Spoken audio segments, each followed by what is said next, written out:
back to Point of Focus, and today with me in studio we have Miss Janelle Hero, and we are discussing her organization, Women of Elegance. And do I have it right? Yes, correct.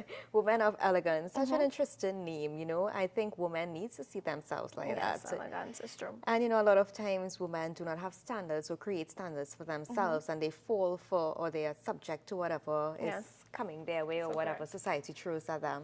But Janelle, as we discussed earlier, you told us a bit about some of the challenges you face as a young woman and how you were able to come out of it. And we also look at our young people and how there are so many things that affect them.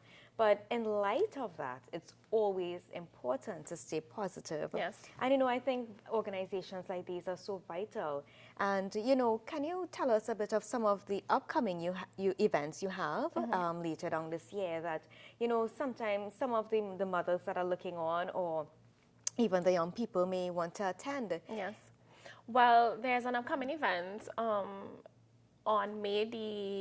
on July the 30th, my apologies, on July the 30th, named Royalty, understanding that you are worthy without material things. And this will be a really nice dinner for women to dress their best. You can't wait till the ending of the year when it's Christmas functions to dress. No, it is in the middle of the year. You come at your best because you are worthy of that. Yes. We'll have some motivational speaking and also performances as usual. But this one, it will be a really nice dinner, because sometimes women of Trinidad and Tobago are not fortunate enough to attend certain events, but Women of Elegance is encouraging you to. Our first event this year that passed was on March the 5th, and that was a breakfast event. So this one here is a dinner, and then the last event for the year is in November, which is Purpose-Filled Woman, understanding that you are full with purpose. So the first one is Purified Beauty, the second was Royalty, and then the ending is Purpose-Filled Woman. In between that, we're going to have something for men, because all the guys is like, Janae, not going to have anything for men, so we're going to have Man of Integrity. So we'll also have a few motivational speakers, but also really interactive, because you can't have a program just full of speaking. I don't know if you will impact your audience. You want to have comedy, stand-up comedies, drama, singing, anything to engage, because it's networking and also building who you are, and even finding accountability, as we were talking about previously. Yes. So that's the plan for the year. Well, I really love the order in which you structured your themes. So Purified Beauty, then you have Royalty, and Purposeful Woman, right? Purposeful Woman. I love how they interrelate with each other, and I really commend you on the great job that you and your team are doing. Yes, thank you.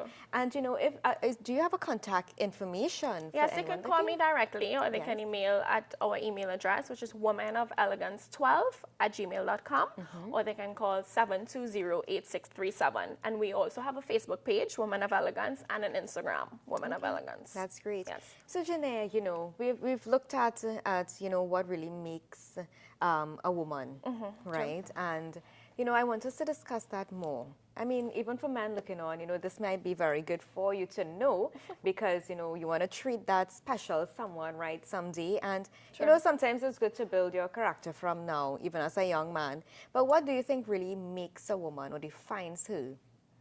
I think when a woman is confident in who she is. They have this saying, especially now, confidence is everything. Yes. But when a woman is confident in who she is, it defines, it's attractive to a man. Yes. A man is not going to want a woman or want to spend the rest of his life with a woman if she does not know who she is. How could you not know who you are to love yourself in order to love him? That's how it works. The same way with him, because when girls can complain about he's so insecure and this and that, it's because a guy lack their worth, but guys will never admit that, you know? So it goes hand in hand, but I think what really makes a woman is her confidence of who she is. When, no matter if she had a bad day, or she's going through a divorce right now, or she can't put food on the table for her children, she's still going to walk tall and go to work, and nobody's going to know how she is, because she has that confidence in her inner self and worth. And I think with confidence comes strength as well, and virtue. Yes, and correct.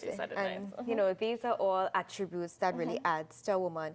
And I think one of the main things about a woman is her inner desire to be compassionate. Yes.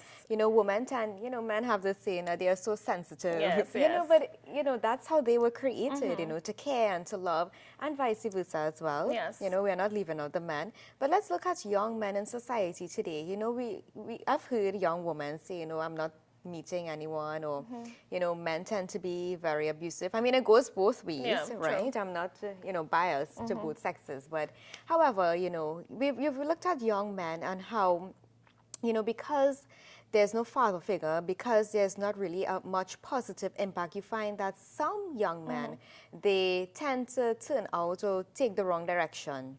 You know, you find some of them into violence, you find some of them in gangs, murders, you find some of them just have no purpose in life. You know, but what encouragement would you give to a young man as well? Because at the end of the day, they are someone. Yes. You know, they are unique. And, you know, sometimes despite their circumstances, it's difficult to come out of it. I've met young people who are in drugs, and, you know, it's difficult to come out because of the addiction. Yes. So, you know, we have all these factors that really contribute to our society. And the thing is, motivating them to come out of it is a process, because not speaking to them what they are going to come out. Yes, but true. what advice would you give, even from your organization's perspective, to handle, or if you've dealt with a case in this matter, what advice would you give to a young man? When we understand men and young guys, you know, they search for that sense of belonging and sense of identity, again, as we were speaking about identity. But you see that they cry out for that sense of being important, because guys that's how they're made to be leaders. Yes. And when they're not challenged to be leaders, you see that they go in a place where they're allowing themselves to be leaders, and even if it's negative. I think the advice for men, which is really hard, I must say it's not that easy as a woman, because a woman will be heart to heart and one-on-one to you. And it takes time also for a guy to also express when something is hurting. But I will have to continue with the same thing I said with men, with accountability. Because there are father figures and there are role models out there as men that will want to mentor young guys.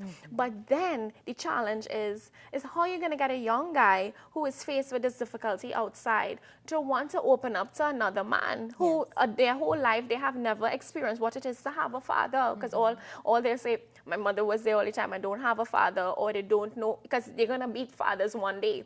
So I think it's also crying out to reach to that place. But I think the difficult part is allowing the guys to reach there where they will admit that I want help. And I think when you are there for someone, that's when they realize that they can trust you. So I think, yes, we can advise the young men that we have to do, but those who are better off need to hold their position, which is to be persistent with them, to be consistent with a relationship with them. Don't just say, I'm here for you, and then tomorrow they can't get on to you. Yes. If you know this is a project, you have to be consistent, because that's how we are with young ladies also. Yes. So it's the same thing with men. Yes, and I think that's very, you know, imperative, especially now. And even, you know, finding the right persons to confide in, that's another important factor, because some of these young men, as you say, you know, they may not want to open up because they've taken everything upon themselves and they've held it in for such a long period of time that it may be difficult to even, you know, move on or to confide in someone, because they may have experienced betrayal in the past, you know, there's no trust, and these are all, you know, important things that we spoke about earlier. That's correct.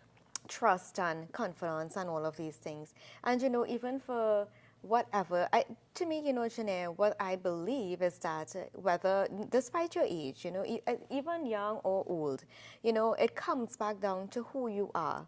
You know, despite your situation. And, you know, sometimes we think that because, you know, I'm young, I have all the time in the world. Believe me, life is short. You know, make the most out of your time. Be the best that you can be. And, you know, some of the issues that, you know, we face, let's look at, you know, depression seems to be a very important topic as well, because a lot of times, every situation is surrounded by depression. You know, something that I'm involved in, it depresses me. It can be work, it can be, you know, I'm making a bad choice, I don't know how to come out of it, I have no money, I'm depressed, whatever it is. And depression is such a focal point, you know, but what are your thoughts in terms of a depressed person? You know, how can they really come out of that? What is a solution or a way of, you know, what taking that first step to come out and go into a positive direction? I think besides talking to someone, when you're depressed, the happiness that sometimes overpowers the depression is also when you find what you're passionate about. If you're passionate about music, either it's the producing side or the singing side. If you're passionate about drama or creative arts or just presenting, you find that, you know, you just go into that and you just expand all your talents and everything that you believe in. And when we find that people find what they are passionate about, you realize that all their energy goes to it. And then you realize that every day when I wake up, I have something to live for. It's like jobs. It's like people who go to a job and people who have their own business. If you speak to someone who has their own business and you speak to someone who have their job, you will understand the passion. Like, this is what I rather live every day for my passion than work for someone else. You know, so it's just like that. Also, I will have to stand, because of the integrity that I stand with, being Christ. God is the only solution with depression. And the United States and all over is trying to push that there are medical help for this. So you could take your pills and no, I have no pills to cure depression. You know, depression is also in the mind. The battle is in the mind. And I think if it is that you make a conscious effort not to believe the lies in your mind and you find that secret place of your passion, whether it is whatever it is, I think that's where the healing can begin, when you want to. Yes. You have to first arrive to there. Yes, and you know, it's true. You always have to come back to you making that first step and wanting help. Correct. Because no one can help you if you don't want help. You can talk to someone who is depressed for all their life, and if they do not want to come out of it, they'll remain depressed. True. And you know, that goes across the board. Yeah. You know, but Janae, I really commend you again on the work that you're doing. But are there any closing remarks or anything that you'd like to tell our viewers, and any advice, especially to our young people, men and women, that you'd like to give, coming from a young person yourself? Yes. I would like to tell the youths of Trinidad and Tobago to first find again what their passion is. Finding what their passion, when you find what your passion is, you will then find your worth and who you are. And yes, sometimes that we don't like to listen to the adults and the people that are around us, especially our parents. Sometimes a wise tongue, you know, it really helps us in what it is we do. So I motivate you and I encourage you to find what you're passionate about, find what defines you, and to go forward. Again, as everybody says, that education defines who you are, and education is everything. But I think that youths, we need to remain focused. I think is remaining focused. And even if we're distracted, we need to find our style, even our learning styles. If it is that we're not able to read and retain information, do it differently. Put your work in a song, or be able to remember what it is to do. But my advice is to find your passion, bury yourself into there, and find what defines you. Oh, great words, Janae. No Thank you so much. But it was such a pleasure having you. Yes, no problem. And I wish you all the best for your upcoming events as well. Yes. And a lot of success in the future. Well, I look forward and, you know, working with you also in the future, Sarah. No because problem. I know you're very good in what you do also. Thank you very You're much. welcome. So let's take a short break, and when we come back, we'll be joined by a young man, very interesting young man with his own music school. You're looking at Point of Focus, and we'll be right back.